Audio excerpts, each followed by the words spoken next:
Can Shamrock Rovers pull off the biggest upset in European football history? Let's find out. Shamrock Rovers are set to go toe-to-toe with 7-time Champions League winning side AC Milan.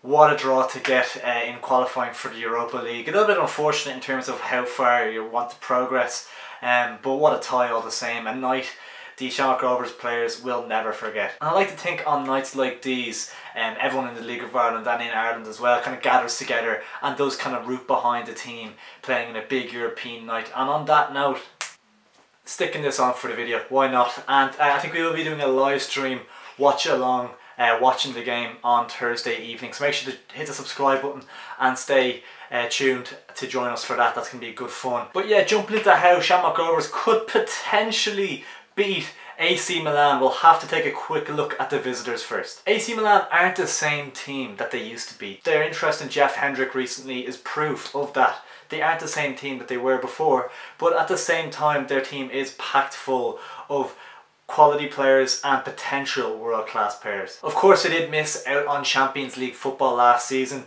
but since lockdown their form did take a good turn in terms of their results, and they finished the season on quite a strong note. Manager Stefano Pioli was kind of brought in initially as a bit of a stopgap appointment, but he has really impressed. He started off a little bit with a couple of bad results, but he's really turned it around and he has impressed, bringing through some really promising players. And AC Milan will be confident heading into the Serie A season, which I believe starts next weekend. Now AC Milan do play with a preferred kind of 4-2-3-1 formation.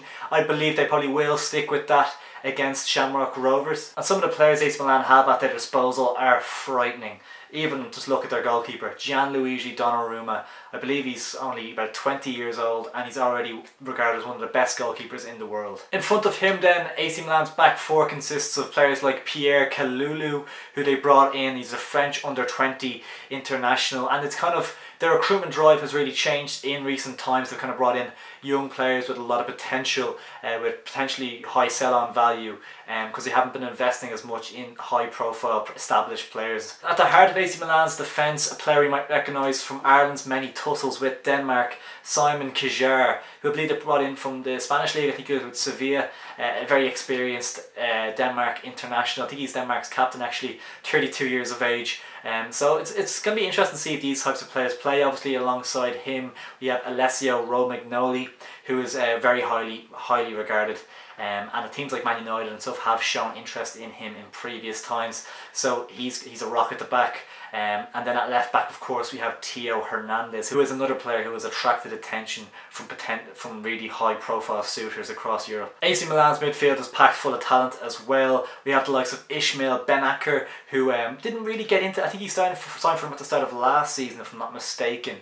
He actually was an Arsenal youth player, and he didn't really get going at AC Milan.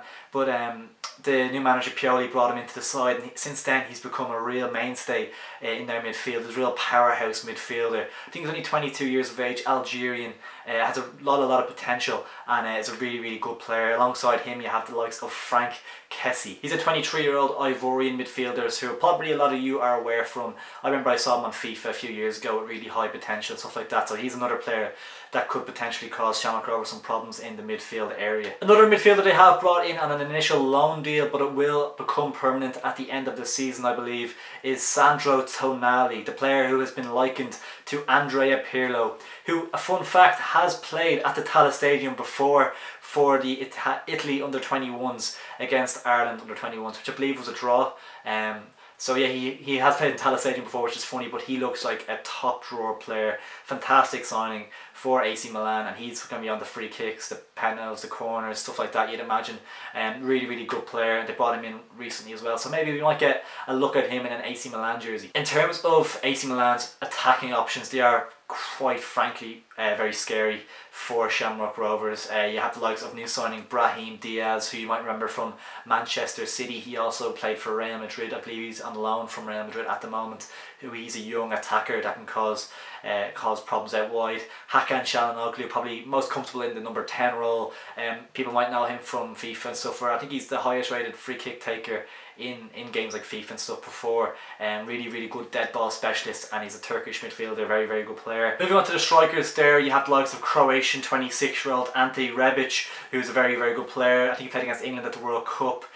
Really good forward, can play out wide or through the middle, I believe. Rafael Leao is a player to keep an eye on. He's Portuguese, I think he's 21 years old, really exciting prospect. I think the likes of Wolves and Atletico Madrid have shown interest in him, that whole kind of Portuguese contingent at Wolves, so he kind of would have potentially suited them very well, but he's very highly rated. We might get to see him at the TALLAGHT Stadium on Thursday night, but the man we are all dying to see, and I'm fingers crossed he plays, because it would be amazing for the likes of Pico Lopez, Lee Grace, if it's Liam Scales, if it's Joey O'Brien, to say that they marked this man. It is Zlatan Ibrahimovic, the main man up top for AC Milan.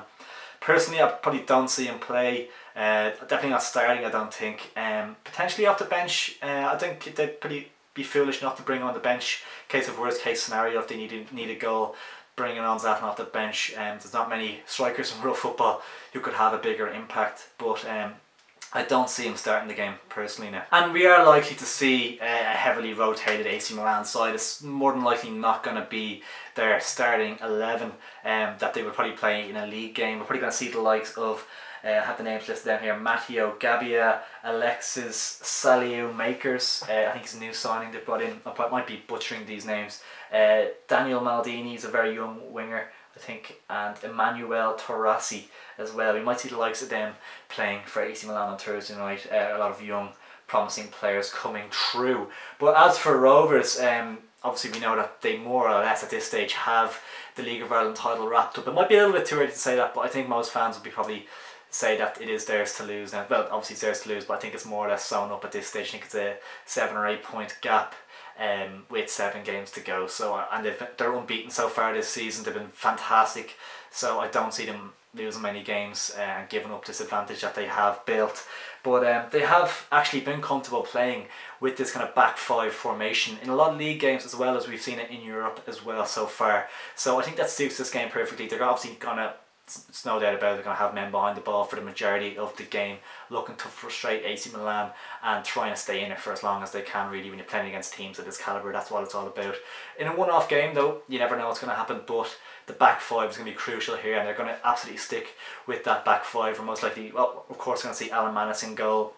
The likely back 5 is Ronan Finn, right wing back. The experience there could be crucial. The back 3, I think we saw Liam Scales played against Bowes. I think he's going to bring Joey O'Brien in the back 3 for a bit of experience. I think on this kind of night, I think Liam Scales could be a bit overawed with the occasion, a small bit. I think Joey O'Brien, he's played in big games in the Premier League before, and he's a perfect kind of player to play in this game. Alongside him, there's no-brainers. Pico Lopez, who's been fantastic this season, and potentially a danger from a corner or a set piece down the other end, which Shamrock Rovers will be living off. And then you have, of course, Lee Grace as well, who's been fantastic this season as well. So that's the back 3 sorted. On the left wing back role, I think they have to go with Dan Lafferty. He's been their main man for scoring goals as of late.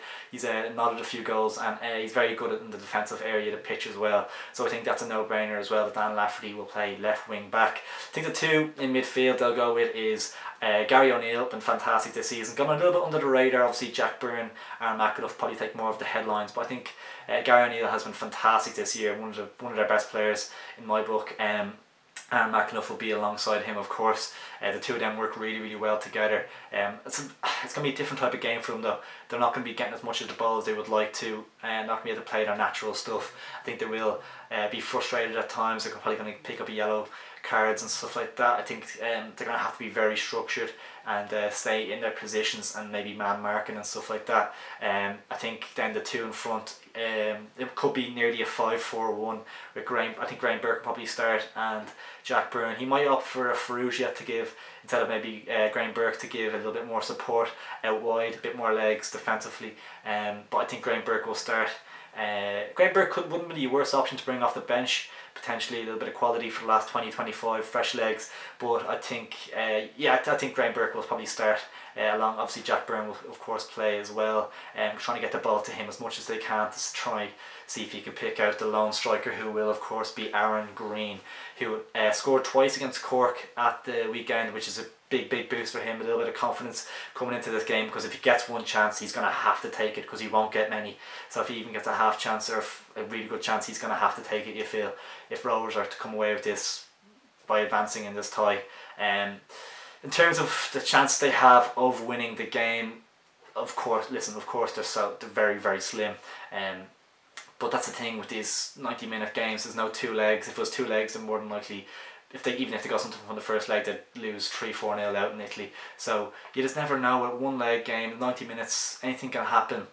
Shamrock Rovers obviously the form team from Ireland this season, so you don't know what they could come up with. Stephen Bradley will obviously have a game plan coming into it. He's obviously just high profile players you can identify from AC Milan that you need to, you know how they're going to play, and you know what players to keep an eye out for, whereas Shamrock Rovers might be a bit more of an unknown entity in terms of AC Milan preparing for what Shamrock Rovers have to throw at them. So it's going to be a really fascinating game. It's a brilliant occasion for the club, and I'm just praying that something crazy can happen. Hopefully some magic is in the air around TALLAGH Stadium on Thursday night. Shamrock Rovers, that's what they're checking there, are in fact 18-1 to win the game, 17-2 in a draw, and 1-14 for Milan to advance. So I know for a fact I'll be sticking a few quid on Shamrock Rovers to advance, because why not? Believe in the boys. And yeah guys, I do hope you did enjoy the video. If you did, make sure to drop a like on it down below, and leave your predictions for the games, for the game down in the comments as well. I do appreciate all the support guys. Subscribe if you haven't already, and yeah, see you Thursday night. We'll be doing a live stream as I said, and I'm praying that Shamrock Rovers can pull this off. Thanks for watching guys, catch you in a bit.